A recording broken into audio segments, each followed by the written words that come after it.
The crystal glasses shattered as Mark yanked the tablecloth, sending our wedding feast crashing to the floor. The sound of breaking china mixed with gasps from the few remaining guests who hadn't yet left our intimate reception. My hands trembled as I gripped the edge of my white dress, watching my new husband's face contort with rage. "You'll sign it over now," he roared, his perfectly styled hair falling across his forehead as he leaned across the chaos he'd created. "Every penny of your inheritance needs to be in my name by tonight." I sat frozen, my mind racing back through the whirlwind 6 months that had led to this moment. How had I missed the signs? The rushed courtship, his intense interest in my family's financial matters, the way he'd insisted on a quick private ceremony rather than the celebration I'd dreamed of. It all made terrible sense now. "Mark, please," I whispered, trying to keep my voice steady. "This is our wedding day. Let's talk about this tomorrow when we're both calmer." I could feel my mother's pearl necklace, her last gift to me before cancer took her, growing heavy against my throat. He slammed his fist on the table, making me jump. "No more delays, Catherine. I've waited long enough. I'm getting the lawyer right now. Don't you dare move." He stormed out, the double doors of the small reception hall banging against the walls. The remaining guests, mostly his business associates, awkwardly gathered their things and hurried out, avoiding my eyes. Only Sandra, my childhood best friend who'd served as my maid of honor, remained. She rushed to my side, her green dress swishing against the scattered rose petals on the floor. "Kat, we need to get you out of here," she urged, her voice low and urgent. I knew something was off about him, but I didn't want to ruin your happiness. "I'm so sorry I didn't speak up sooner." My mind raced to the manila envelope hidden in my overnight bag, the one containing all the documentation of my inheritance, including the deed to my family's historic bed and breakfast, the business my parents had built from the ground up, the legacy they'd entrusted to me. Mark had been pushing me to modernize our finances, to consolidate everything under his management. Now I understood why. With trembling fingers, I reached under the table and grabbed my small clutch. "Sandra, I need you to create a diversion when they return. Can you do that for me?" She squeezed my hand. "Anything. What are you planning?" I stood up, my wedding dress whispering against the floor. "Something I should have done hours ago. But first, there's someone I need to call." As I hurried to the bridal suite where my overnight bag waited, I could hear Mark's voice echoing down the hallway, accompanied by another man's measured tones. My heart pounded as I grabbed my phone and dialed a number I knew by heart. Time was running out, but I had one card left to play, one that would wipe the smug certainty right off Mark's face. As I gathered my things, I caught a glimpse of myself in the mirror. Mom had always told me I had her strength, her spirit. Tonight, I would prove her right. I heard footsteps approaching, and my pulse quickened.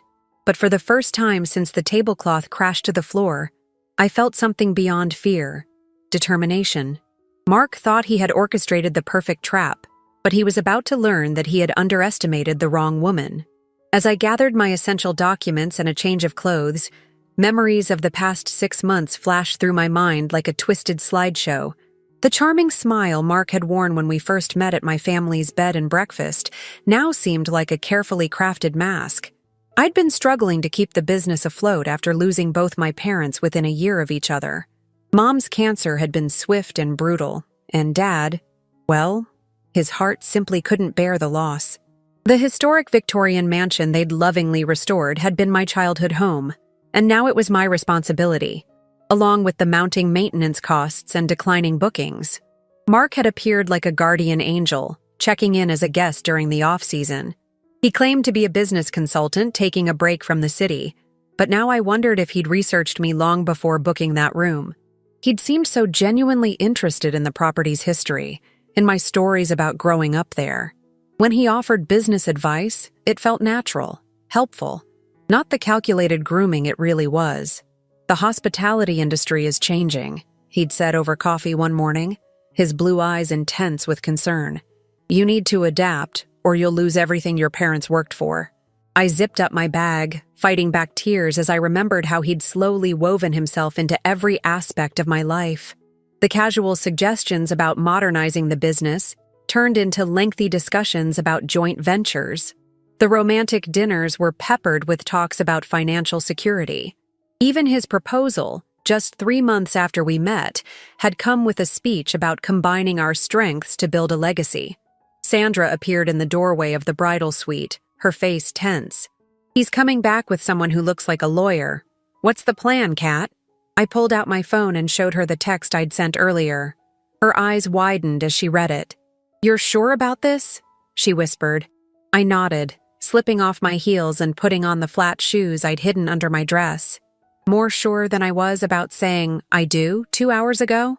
The sound of footsteps echoing down the hallway made us both freeze. Mark's voice carried through the door, that smooth, persuasive tone I'd once found so comforting now sending chills down my spine. "You can't hide in there forever, Catherine," he called out. "Be reasonable. This is for the best. For both of us. For the business." I thought about the document he wanted me to sign, already prepared by his lawyer. He'd mentioned it this morning as just a formality, a way to protect our future together. The same way he'd convinced me to postpone hiring a new marketing manager because he knew someone perfect for the job. The same way he'd suggested I hold off on replacing the aging heating system because he had a better investment opportunity. Sandra squeezed my hand. "Ready?" I touched my mother's pearls one last time, drawing strength from them. Almost. There's something else I need to grab first. Moving quickly to the antique desk where I'd left my wedding folder, I pulled out a USB drive hidden in its lining. 2 weeks ago, I'd discovered some concerning emails on Mark's laptop when he'd asked me to check his flight confirmation. He'd forgotten to close his other tabs, and what I saw had planted the first real seed of doubt. I'd copied everything, telling myself I was being paranoid. Now I was grateful for that moment of suspicion. "Catherine!" Mark's voice was harder now, all pretense of charm gone. "Open this door right now." I looked at Sandra and nodded. It was time to set our plan in motion. She pulled out her phone, ready to play her part. "Do it," I whispered. As Sandra started her carefully orchestrated distraction, I thought about the person waiting in Mark's study back at his house, the one person whose arrival would shatter his perfectly planned scheme. Sometimes the best defense isn't just about running away. It's about making sure you have witnesses to the truth. The door handle jiggled violently. In a few moments, everything would change. But this time, I was the one in control of the story. The door burst open just as Sandra's plan sprang into action. The fire alarm's piercing wail filled the building, and chaos erupted in the hallway. Mark's face twisted with rage as he saw my packed bag. "What do you think you're doing?" he snarled, taking a step toward me. The lawyer behind him, a nervous-looking man with wire-rimmed glasses, clutched his briefcase tighter. I straightened my spine, channeling every ounce of my mother's strength. "Exactly what you taught me to do, Mark. Protecting my assets." His laugh was cold, calculated. "And how exactly do you plan to do that? Everything's already in motion. The contracts for the renovation are signed. The new staff has been hired. Face it, Catherine. You need me." That's when I played my first card. "Actually," I said, pulling out my phone, "those contracts aren't valid. You see, I never gave you power of attorney." I turned to the lawyer. "Mr. Peters, isn't it?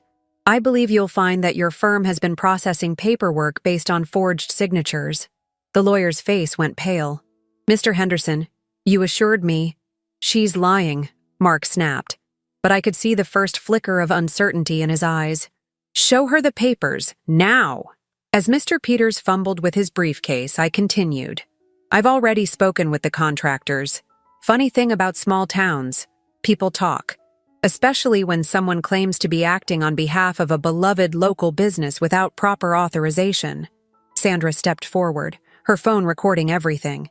"I have copies of all the original documents, Mark, the ones without Catherine's signatures.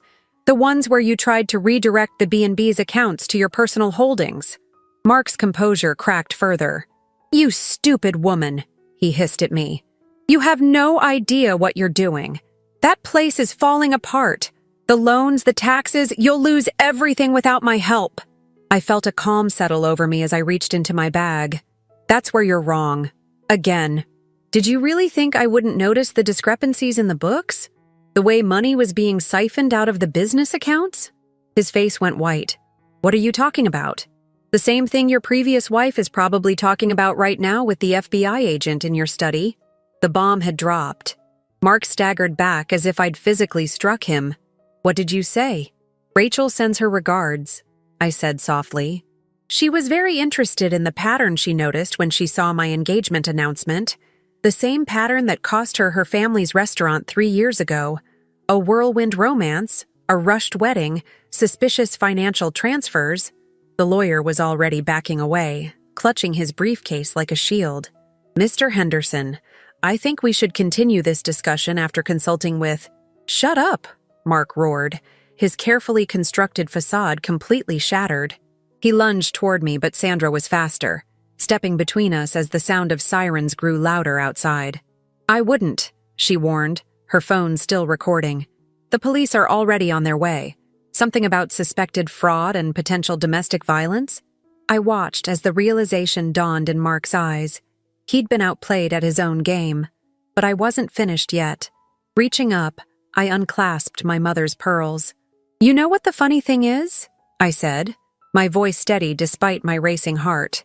If you'd bothered to really learn about my family's business instead of just seeing dollar signs, you would have known that the B&B isn't even the most valuable asset I inherited.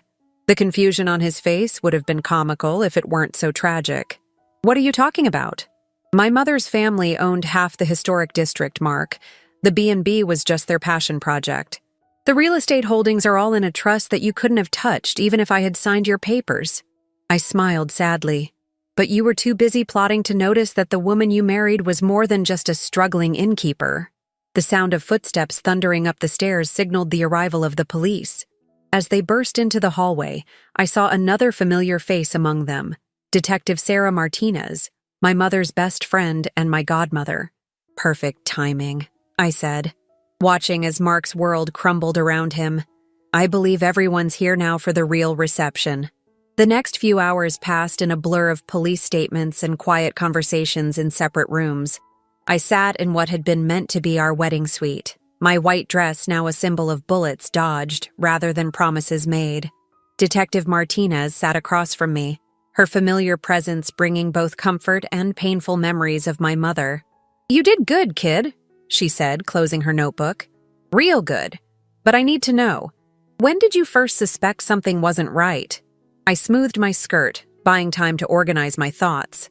It started with little things, inconsistencies in his stories about his past, the way he'd dodge questions about his family.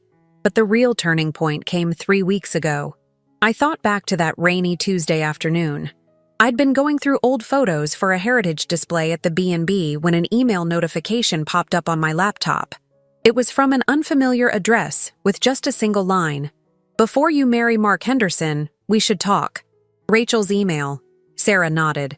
She reached out to us around the same time. Yes, but I didn't know about that then. I almost deleted it as spam, but something made me respond. When Rachel told me her story, I paused, fighting back tears. It was like reading my own story, just 3 years earlier. The same charming businessman, the same rushed romance, the same subtle pushing to consolidate assets. Sandra appeared in the doorway, carrying 2 cups of tea. She'd refused to leave my side throughout the ordeal. Tell her about the ledger, Kat. I accepted the tea gratefully. After Rachel's warning, I started digging. Mark had insisted on modernizing our accounting system, but I kept finding small discrepancies.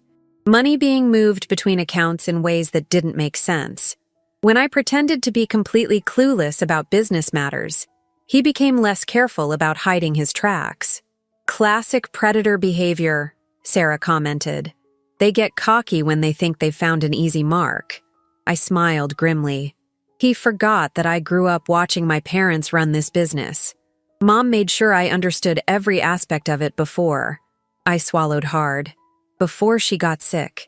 The night I found the hidden accounts he'd set up, I called Rachel. We spent hours comparing notes, finding patterns. And that's when you contacted us, Sarah finished. Not quite yet. I reached for my bag and pulled out a leather-bound notebook. First, I needed proof. Real proof. So I played along. Every time he pushed me to sign something, I made copies. Every time he made a call about the business, I took notes. I even planted some false information about additional property holdings to see what he'd do. Sandra sat beside me, her shoulder touching mine in silent support. The trap with the contractor was brilliant. I nodded. I knew he'd try to start taking control before the wedding, so I created a fake renovation proposal with a contractor friend of my dad's. Mark took the bait immediately, forging my signature to approve the work. That's when I had everything I needed. "Why wait until the wedding?" Sarah asked, though I could tell from her expression she already knew. "Because I needed everyone to see who he really was. No more charming facade, no more plausible deniability." I touched my mother's pearls, now safely tucked in my bag. And because Rachel deserved to see him exposed. 3 years ago, nobody believed her. She lost everything because he was too smooth, too practiced at maintaining his image. "About Rachel." Sarah leaned forward. "There's something you should know. After you left the reception hall, we found evidence in Mark's study linking him to at least 2 other similar schemes in different states. The news hit me like a physical blow." "Other women?" "Yes, and they're all willing to testify. Between their statements, your evidence, and what Rachel documented, he's not going to charm his way out of this one." A knock at the door made us all turn. Another officer stood there, looking apologetic. "Detective Martinez? We need you downstairs. And Ms. Collins, there's someone here from the DA's office who'd like to speak with you." I stood, smoothing my dress one final time. "Before we go down, there's one more thing you should see." I pulled out the USB drive. 2 days ago, I found emails between Mark and someone named Anthony Carlton. They were discussing other potential investment opportunities, other women they'd targeted. Sarah's eyes narrowed. "Anthony Carlton? Are you sure?" "Yes." "Why?" "Because Anthony Carlton is the name of a person of interest in several similar fraud cases across state lines. If we can prove a connection..." She trailed off, already reaching for her phone. As she made her call, I looked around the room that should have been the start of my married life. Instead, it had become the place where I'd helped expose a criminal network. The irony wasn't lost on me. "Ready?" Sandra asked softly. I squared my shoulders. "Almost. There's one last thing I need to do." I pulled out my phone and opened my banking app. Time to reverse every single transaction he managed to make in the past 6 months. My parents built this business on trust and honesty. It's time to restore that legacy. The following days were a whirlwind of legal meetings and police interviews. I found myself sitting in the B&B's library, my favorite room since childhood, surrounded by documentation of Mark's elaborate fraud scheme. Rachel sat across from me, her hands wrapped around a mug of tea, looking both exhausted and relieved. "I still can't believe you pulled it off," she said, shaking her head. "When I sent that email, I was just hoping to warn you before it was too late. I never imagined that we'd end up taking down an entire network," I finished, managing a small smile. "Neither did I. But then again, I never imagined I'd be spending my honeymoon period in meetings with the FBI either." The morning sun filtered through the stained glass windows, casting colorful patterns across the antique desk where my parents had once planned their future together. Now I was using it to plan my own, just not in the way I'd expected. "Ms. Collins?" Agent Wilson appeared in the doorway, his tie slightly loosened after hours of interviews. "We've finished analyzing the USB drive you provided. You're going to want to hear this." Rachel and I exchanged glances before following him to the B&B's small conference room, which had been temporarily converted into an investigation hub. Sarah Martinez was already there, surrounded by stacks of papers and looking grimmer than I'd ever seen her. "Catherine," she began, "what you uncovered goes far beyond Mark and Anthony Carlton. This is a sophisticated operation targeting women who've inherited family businesses across multiple states. They specifically look for properties with historical value or significant real estate holdings." My stomach churned. "How many?" "We've identified 12 potential victims so far," Agent Wilson replied, spreading photographs across the table. 3 succeeded in fighting back, including Rachel. 4 lost everything. The others are in various stages of being targeted. I picked up one of the photos. A beautiful Victorian-era theater in Boston. "Have you warned them?" "We're proceeding carefully," Sarah explained. "These men have powerful connections and deep pockets. We need to build an airtight case. A knock at the door made us all turn. Sandra entered, carrying a stack of files. "You need to see this," she said, her voice tense. "I've been going through the B&B's old guest records, cross-referencing them with the dates in Mark's emails. He didn't just show up here by chance. They had been watching the business for months, ever since. Since my mother's obituary was published," I finished, feeling cold despite the warm spring day. The thought of them targeting me during my period of grief made me feel physically ill. "There's more," Sandra continued. "Remember that corporate retreat group that canceled last minute 6 months ago? The one that would have helped cover the property tax bill? I found emails suggesting Mark's associates engineered that cancellation to put additional financial pressure on you." I gripped the edge of the table, anger replacing nausea. "They deliberately tried to make me desperate. It's their pattern," Rachel added quietly. "They create problems, then swoop in with solutions. By the time you realize what's happening, they've already started legally separating you from your assets." Agent Wilson cleared his throat. "Ms. Collins, we'd like to use your case to set up a sting operation. Several of their other targets are in the early stages of being courted by members of this network. If we can catch them in the act—" "You want me to go public?" I said. It wasn't a question. Sarah reached across the table to squeeze my hand. "Only if you're willing. But your story, especially the evidence you gathered, could help protect others."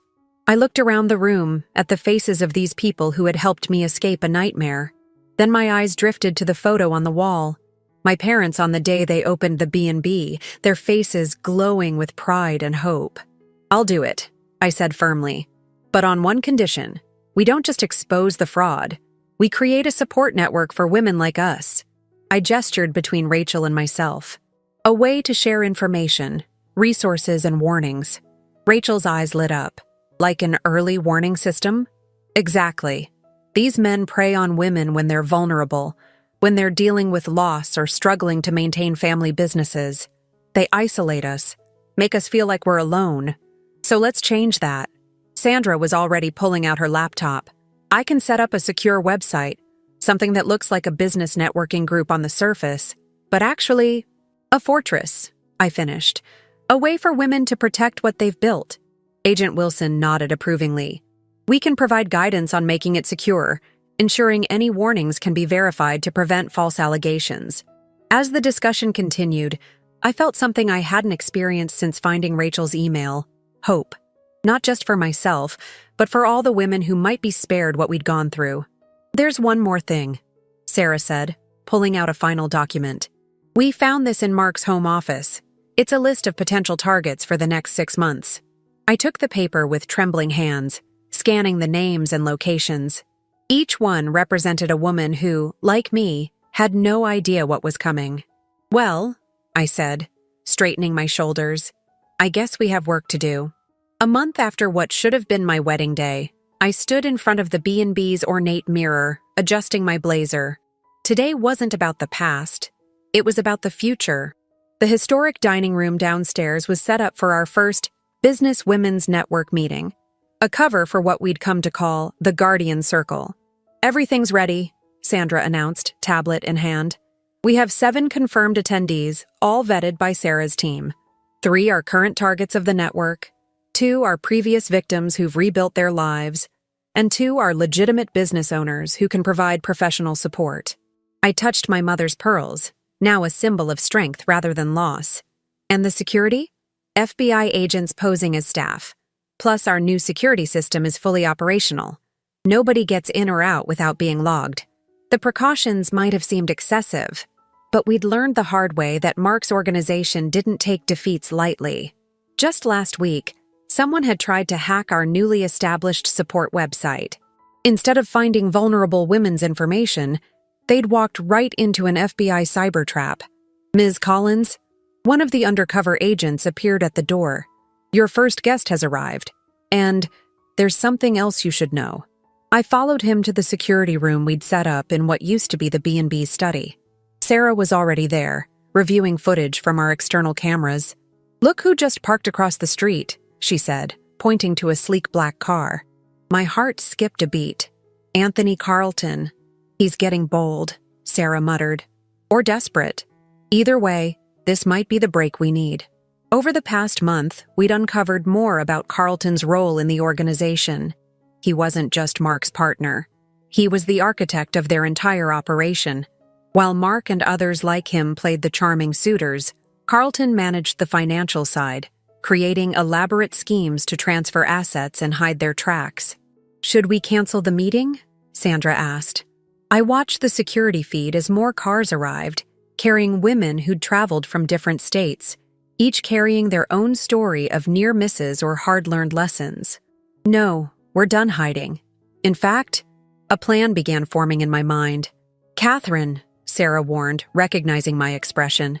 "Whatever you're thinking, we have 7 successful businesswomen about to meet in one room," I said. "Women they've either targeted or failed to con.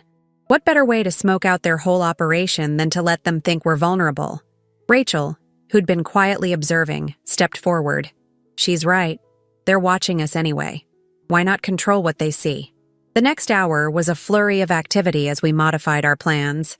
The legitimate networking meeting would proceed as planned, but with an added layer of strategic information sharing. Let Carlton and his associates think they were gathering intelligence on potential targets. In reality, every conversation, every business card exchanged, every detail shared would be carefully crafted to lead them exactly where we wanted. As I welcomed our guests, I couldn't help but notice how different each woman was, yet how similar their stories. Diana, whose family's artisanal food business had almost fallen into Mark's hands 3 years ago. Elena, currently being courted by one of Carlton's associates, playing along while gathering evidence. Jessica, whose historic theater had been saved at the last minute when she connected with Rachel. "Before we begin," I addressed the group, "I want to share something my mother used to say.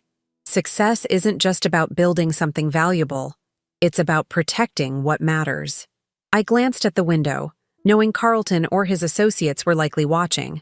Today, we're going to talk about protection, about recognition, about turning vulnerability into strength.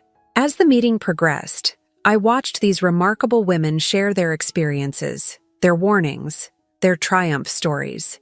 Each piece of information they shared was a carefully placed breadcrumb, leading our observers down a path of their own making. "There's movement," Sarah whispered in my earpiece. "Carlton's making calls. Lots of them." I smiled, continuing my presentation about modernizing historic businesses, a topic that had particular meaning for everyone in the room. "The key," I said clearly, knowing our words were likely being recorded, "is knowing who to trust with your legacy." Sandra's tablet lit up with a message. Our cyber team had detected multiple attempts to access the business profiles we'd strategically placed online. They were taking the bait. But as I watched these women supporting each other, sharing genuine advice mixed with our carefully planned deceptions, I realized we'd created something far more valuable than a sting operation. We'd built a real network of support, protection, and empowerment. The sound of more cars arriving drew my attention. Through the historic windows, I could see several unmarked vehicles quietly surrounding Carlton's position. Sarah slipped out of the room, coordinating with her team. "Ladies," I said, maintaining my composed demeanor, "let's take a break for coffee, and perhaps a bit of justice." The events that unfolded over the next hour seemed almost choreographed in their precision. As our group took their coffee break, moving to the B&B's wraparound porch for fresh air, I watched Anthony Carlton's carefully constructed world begin to crumble. He must have realized something was wrong when the first FBI vehicle pulled up beside his car. I could see him through the window, his expensive suit and polished appearance a stark contrast to the panic in his movements as he reached for his phone. But it was already too late. "It's done," Sarah's voice came through my earpiece. "His accounts are frozen. All of them." I thought of the countless women who had lost everything to this man's schemes, and I felt a fierce satisfaction watching him being led away in handcuffs. But the real victory wasn't in his arrest. It was in what we'd built to stop others like him. "Catherine," Elena called softly, drawing my attention back to our group. "Someone else is here." A taxi had pulled up to the B&B, and from it emerged a woman I recognized from the case files, Patricia Morrison, Carlton's wife. The FBI agents moved to intercept her, but I held up my hand.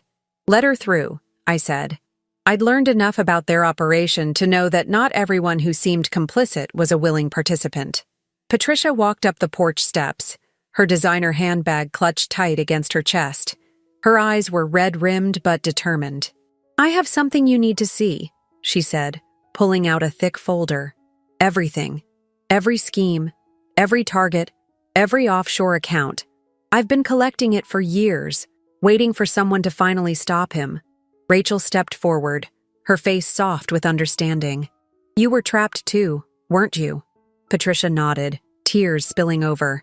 "He married me for my family's connections, used them to make himself look legitimate.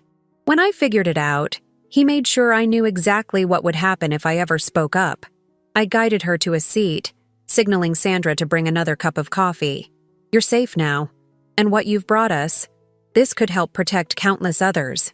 "There's more," Patricia continued, her voice stronger. "I know who's running the whole operation. Carlton and Mark.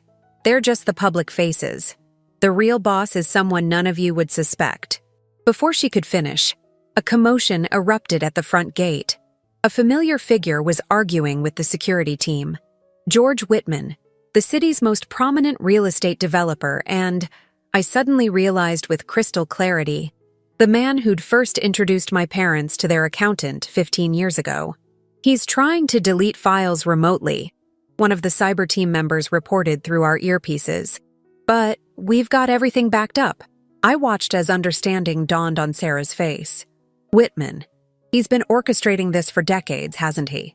Using his position to identify potential targets, gathering intelligence on valuable properties, and setting up the next generation to take over," I finished, thinking of all the times he'd visited the B&B during my parents' illness, always so concerned, so helpful with financial advice. Patricia's hand shook as she pulled out one final document. "This proves it. The whole organization." He called it Property Acquisition Through Strategic Marriages, or PASM. They even had training manuals. The absurdity of it, that they'd turned destroying women's lives into a business model with manuals and procedures, made my blood boil. But as I looked around at our group, I saw not victims, but warriors. Each woman here had faced their worst fears and emerged stronger. "Ladies," I said, addressing our gathering, "I think it's time to show them what happens when you underestimate women in business." What happened next was a masterclass in coordinated action. While the FBI handled the arrests, our network sprang into motion. Diana, with her media connections, began crafting the story. Elena, a lawyer by training, started organizing the evidence for prosecution. Jessica, who ran a tech company besides her theater, worked with our cyber team to track down every digital footprint of their operation. As the sun set over the B&B, casting long shadows across the porch where so much had changed in just one day, I found myself sitting in my mother's favorite rocking chair. Sarah joined me, looking both exhausted and satisfied. "Your parents would be proud," she said quietly, "not just of taking them down, but of what you're building in its place." I touched the B&B's weathered railing, thinking of all the history these walls had seen. "We're not just saving businesses," I replied. "We're saving legacies, dreams, futures." Rachel appeared with fresh coffee and a determined expression. "The website's blown up. We've already had 3 women reach out with similar stories. Different players, same playbook." "Then we have more work to do," I said, standing up. The night was far from over, but for the first time since this all began, I felt truly free. Not just from Mark and his schemes, but from the fear that had driven so many of us to silence. We had created something they never expected, a fortress of women supporting women, turning their weapons of isolation and shame against them. The B&B, once their target, had become the headquarters of their downfall. And this was just the beginning. The weeks following the arrests brought a flood of revelations that none of us were fully prepared for. As I sat in my office at the B&B, now transformed into the headquarters of what we called the Business Heritage Protection Network, the scale of what we'd uncovered continued to grow. "Another one," Sandra said, placing a fresh file on my desk. "Amanda Brown, family-owned restaurant chain in Seattle. They targeted her right after her grandmother passed away." I opened the file, my heart heavy as I read the familiar pattern. "Let me guess. Business consultants showed up offering to help modernize their operations? Close. Restaurant critic this time. Wrote a scathing review, tanked their ratings, then swooped in as a PR consultant. Sandra's face darkened. They're getting creative. The door opened, and Rachel entered with Elena, both carrying laptops. You need to see this, Elena said, pulling up a spreadsheet. We've been analyzing the data from Patricia's files. This goes back 30 years, Catherine. Whitman didn't just create this scheme. He inherited it from his own father. I leaned back in my chair, processing this information. A generational operation. And that's not all, Rachel added. Remember how Mark targeted me through my family's restaurant? We found a pattern. They specifically went after businesses with strong family histories, especially women-owned ones. Because those businesses have something money can't buy, I realized. Legacy, community trust, generations of goodwill. Exactly. They weren't just stealing properties. They were stealing histories. A knock at the door interrupted us. Sarah entered looking both tired and triumphant. Whitman's talking, she announced, trying to cut a deal. But here's the interesting part. He's giving up names of people in other states running similar operations. The implications hit me hard. It's not just one network. No. Think of it like a franchise of fraud. Whitman's group was just one cell. There are others, all operating on the same basic playbook. I stood up, walking to the window that overlooked the B&B's gardens. My mother had planted those roses, teaching me about patience and nurturing things that matter. Now those lessons seemed more relevant than ever. We need to expand, I said finally. Not just helping women recover their businesses, but preventing these attacks in the first place. Elena nodded, already typing. I've been working on a legal framework, a way to create protected trust structures that make it harder for these predators to gain control. And I've developed a warning system, Sandra added, using AI to monitor business registrations and ownership transfers for suspicious patterns. Rachel closed her laptop, her expression thoughtful. You know what's ironic? They chose us because they thought we were vulnerable. Instead, they created their own worst nightmare, a network of women who know all their tricks. A new notification popped up on my screen, another woman reaching out through our secure website. As I read her message, I felt that familiar mix of anger and determination. Her story could have been mine, if not for Rachel's warning. Ladies, I said, turning back to the room, I think it's time for phase 2. Over the next few hours, we outlined our expansion plan. Elena would lead workshops on legal protection strategies. Rachel would coordinate with business schools to educate young entrepreneurs about these schemes. Sandra would manage our growing database of fraud patterns and warning signs. As for me, I had a different mission. Later that evening, I stood in the B&B's newly renovated conference room, facing a group of women who'd flown in from across the country.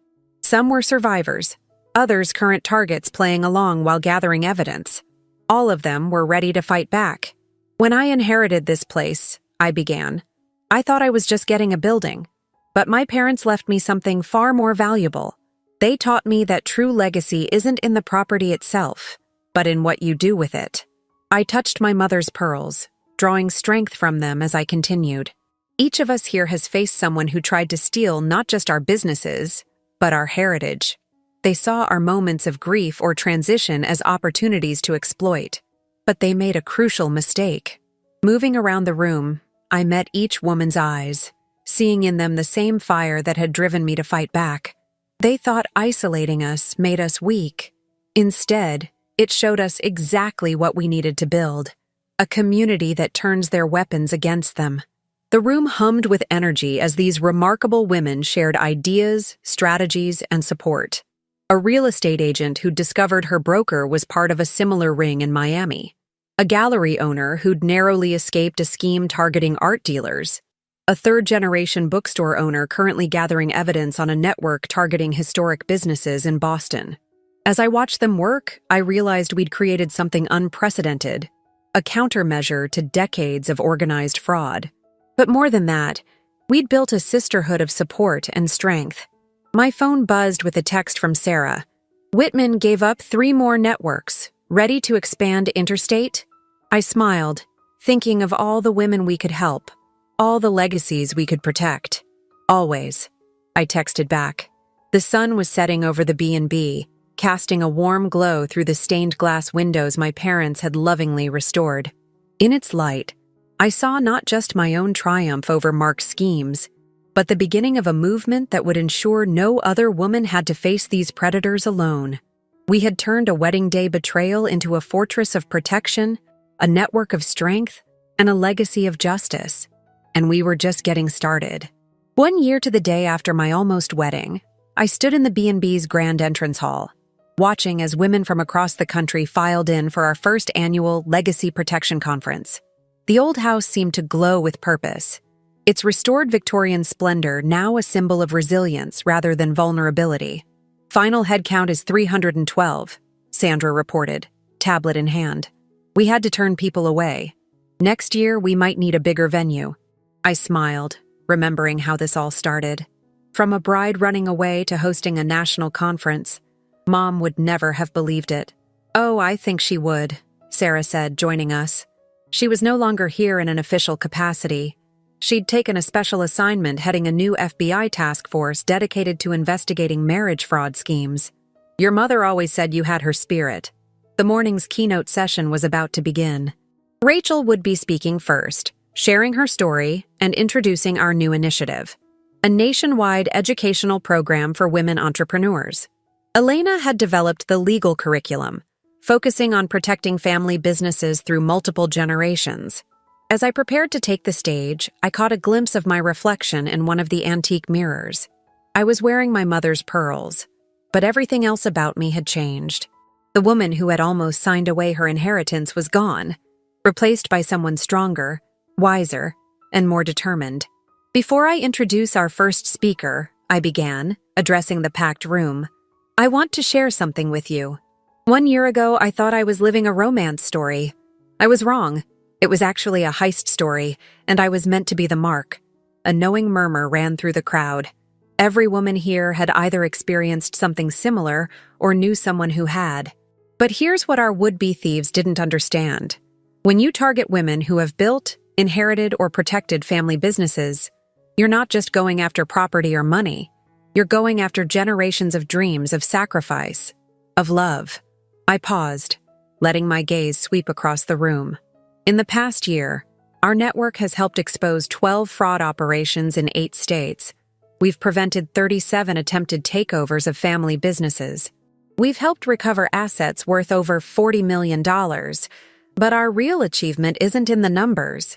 Moving away from the podium, I gestured to the women around me. Look around this room. Every woman here has a story. Every one of us has faced someone who thought our moment of vulnerability was their opportunity. They thought they were creating victims. Instead, they created warriors. The energy in the room was palpable as I continued. Today, we're not just sharing stories of survival. We're building a future where these predators can't operate, where every woman knows the warning signs, has the legal tools to protect herself, and most importantly, has a community standing behind her. I touched my mother's pearls, drawing strength from them one last time. My own story began with a wedding day revelation that could have destroyed me.